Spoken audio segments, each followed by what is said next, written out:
Assalamualaikum warahmatullahi wabarakatuh. Dalam Islam, kita sering mendengar istilah Sunni dan Syiah. Banyak yang bertanya, apa sebenarnya perbedaan keduanya? Dan mengapa dalam konflik global seperti yang melibatkan Iran, Israel, dan Amerika Serikat, isu Sunni dan Syiah kembali muncul? Di video ini kita akan membahasnya secara jernih, berdasarkan sejarah dan sumber-sumber Islam yang diakui.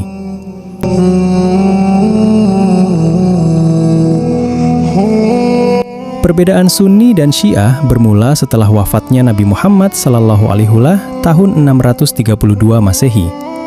Pertanyaannya saat itu adalah, siapa yang memimpin umat Islam setelah Nabi?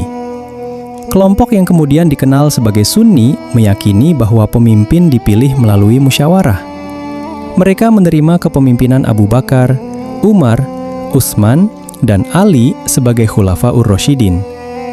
Sementara kelompok yang kemudian dikenal sebagai Syiah meyakini bahwa kepemimpinan seharusnya langsung diberikan kepada Ali bin Abi Thalib, sepupu dan menantu Nabi. Mereka mengembangkan konsep imamah, yaitu kepemimpinan spiritual dan politik yang diwariskan melalui Ahlul Bait.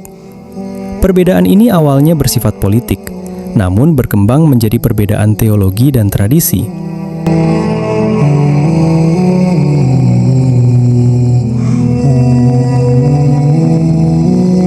Secara akidah dasar, Sunni dan Syiah memiliki kesamaan.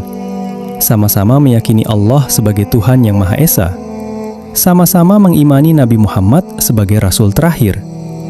Sama-sama menjadikan Al-Quran sebagai kitab suci. Sama-sama menjalankan rukun Islam. Namun ada beberapa perbedaan utama. Pertama, tentang kepemimpinan agama. Sunni tidak memiliki hierarki imam yang maksum, sedangkan Syiah meyakini imam memiliki otoritas spiritual khusus. Kedua, beberapa perbedaan dalam praktik ibadah dan tradisi sejarah, seperti peringatan Asyura. Meski demikian, mayoritas ulama dari kedua pihak sepakat bahwa perbedaan ini tidak mengeluarkan seseorang dari Islam.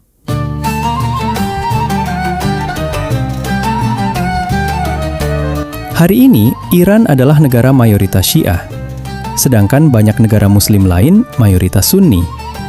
Konflik antara Iran dengan Israel dan Amerika Serikat lebih bersifat geopolitik, melibatkan keamanan regional, pengaruh kekuatan besar, dan isu Palestina.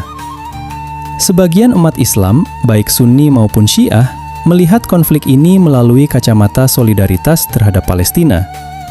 Namun penting dipahami, konflik ini bukan perang Sunni versus Syiah. Banyak ulama menegaskan bahwa umat Islam tidak boleh mudah terpecah karena perbedaan mazhab dalam menghadapi isu global.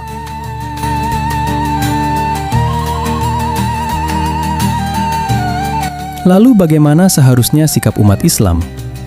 Al-Quran dalam surah Al-Hujurat ayat 10 menyatakan, sesungguhnya orang-orang mukmin itu bersaudara. Artinya, persatuan adalah prinsip utama. Sebagian tokoh Muslim berpendapat bahwa dukungan terhadap Iran dalam konflik tertentu didasarkan pada solidaritas terhadap Palestina, bukan karena faktor Syiah.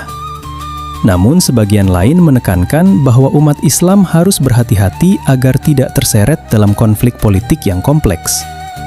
Intinya, perbedaan Sunni dan Syiah tidak seharusnya menjadi alasan perpecahan.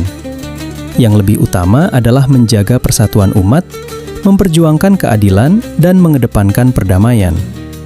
Perbedaan Sunni dan Syiah adalah bagian dari sejarah panjang Islam. Namun keduanya tetap bagian dari umat yang sama. Semoga kita diberi hikmah untuk memahami, bukan memecah belah. Wassalamualaikum warahmatullahi wabarakatuh.